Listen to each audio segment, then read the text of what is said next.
বাংলাদেশকে ঋণ দিয়ে কিনে নেবে চীন। যেভাবে শ্রীলঙ্কাকে ঋণ দিয়ে শ্রীলঙ্কার জাহাজ বন্দর বিমানবন্দর দখল করেছিল, শ্রীলঙ্কাকে দেউলিয়া করেছিল, ভারতের সহায়তায় উঠে দাঁড়িয়েছে শ্রীলঙ্কার অর্থনীতি। চীনের ঋণের ফাঁদে পা দিচ্ছে বাংলাদেশ। চীন ঋণ দিচ্ছে বাংলাদেশের রেল, রাস্তা, বন্দর তৈরিতে।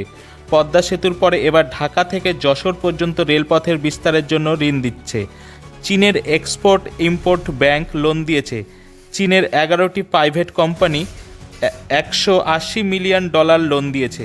বাংলাদেশকে 12টি প্রধান সড়ক নির্মাণে, 21টি ব্রিজ নির্মাণে ও 27টি পাওয়ার প্ল্যান্ট নির্মাণে। 20টি চীনা কোম্পানি দক্ষিণ এশিয়ার হেড অফিস বানিয়েছে। বাংলাদেশের প্রধান ট্রেডিং পার্টনার হলো চীন 2012 সাল থেকে। এত টাকার ঋণ নিচ্ছে বাংলাদেশ, পারবে তো শোধ করতে? না ঋণের দায়ে বিকোবে বাংলাদেশ চীনের কাছে। Bureau report, Kolkata. এ বিষয়ে আরও জানতে কলকাতা সমাচার চ্যানেলটি লাইক করুন, সাবস্ক্রাইব করুন ও বেল আইকনটি প্রেস করুন। ধন্যবাদ।